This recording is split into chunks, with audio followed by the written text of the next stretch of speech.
this feature is not working. So if requirements are dynamic and it keeps on changing, I would say in that case I will prefer take a backseat and maybe not to automate that. But if application is buggy and it's not stable, I'll definitely go with automation in that case. But as far as agile technology is concerned, your requirements are placed only for one RC, one release candidate or one sprint, and it is not for all of the product.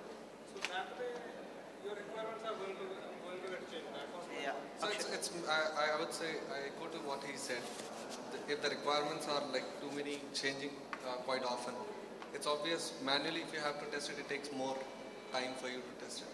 Because every time you see a new change, you'll have to test it everything. And if it's automated, you see the benefits of it. That's one way of taking it. I understand the initial cost might be, I'm not taking agile or whatever methodology that you're looking at. But it's a, if I have to test something, I'll have to keep testing that with the changing requirements, and that's tough for me. That's complex for me to test it every time. Yeah, actually, Akshay has a point.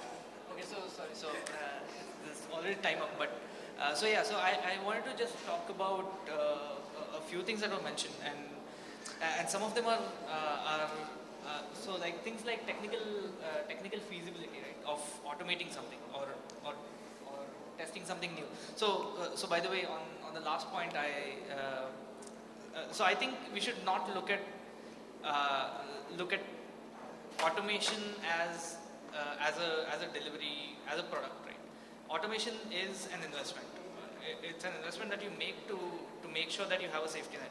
So you shouldn't look at that investment as getting wasted at all. If you change your automation, that's actually good.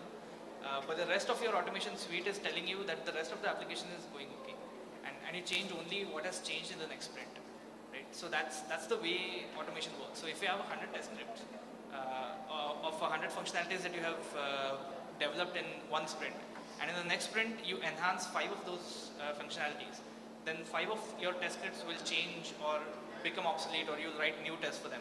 But the other 95 tell you that the rest of the application is working correctly. No, it's not about requirements being good. It's about the amount of change in the application. Yeah, right? That is very small. Yes.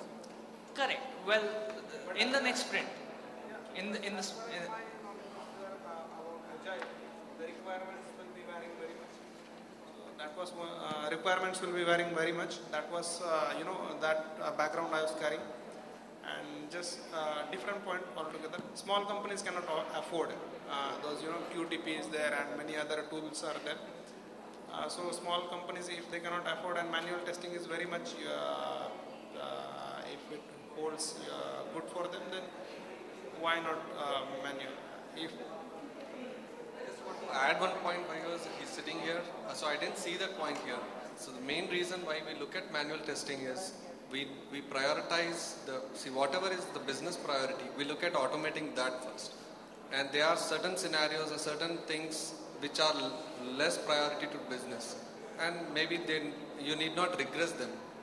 And that's where you look at manually testing them and closing it off rather than investing in automation for them. So it's a priority of the business that you look at before you automate. If business requires this and it's good for them to automate, and you give them quick feedback, that's better way to automate. And if it's a lesser priority, just don't automate and just do it manual testing and look for. Yeah. it should be a good combination of manual and automation. Yes. So.